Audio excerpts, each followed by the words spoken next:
La delegazione FAI di Mantova offre una visita a Casa Moreschi, una casa nobiliare di Mantova che dal 1600 è documentata come di proprietà della famiglia Ippoliti di Gazzoldo.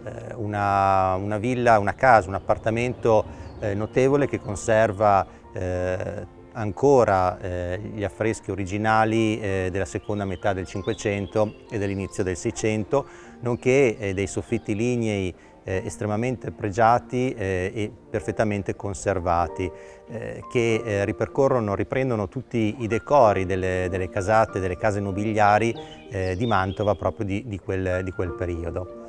È una visita importante, è la prima dopo le giornate FAI di primavera, il primo evento in presenza che facciamo appunto dopo le giornate. Per noi è importante come segnale di ripartenza per appunto avere un contatto ancora più diretto con i nostri iscritti, i nostri simpatizzanti.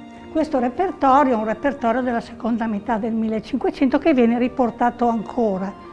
E sono scuole modenesi, sono scuole anche mantovane che avevano questi disegni di Giulio Romano e quindi poi loro continuano e le arricchiscono, nel senso che vedete ci sono queste strutture più decorative anche da giardino, da esterni, vedete qua, che sono poi importanti perché hanno poi i vasi e si rifanno alle opere molto più semplici ma anche molto più preziose dell'appartamento segreto di Palazzo Te nella Loggetta. Sapete, lì ha lavorato il grande, diciamo, figurino, chiamiamolo così, Luca da Faenza, che era quello che lavorava anche a Roma dal Papa.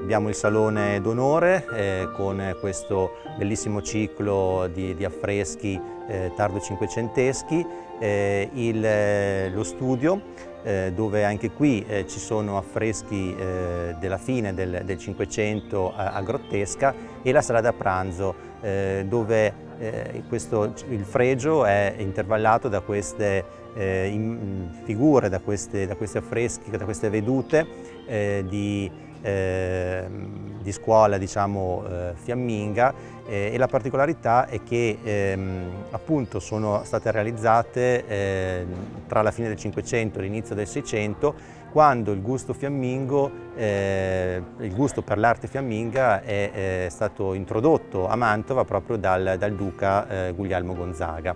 Qui c'è quindi un grande elemento decorativo che sono queste cornici, che praticamente sono della fine del Cinquecento e primi anni del Seicento. La cornice così, vedete, erano tutte dorate, qui invece è tutto un affresco, con l'elemento dell'acqua, come potete vedere, c'è ovunque.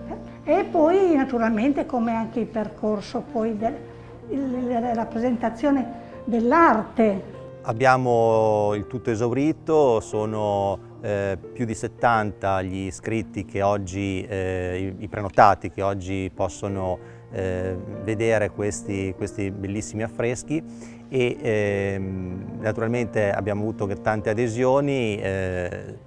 Probabilmente ripeteremo l'esperienza più avanti proprio perché abbiamo anche avuto tante richieste in questo senso.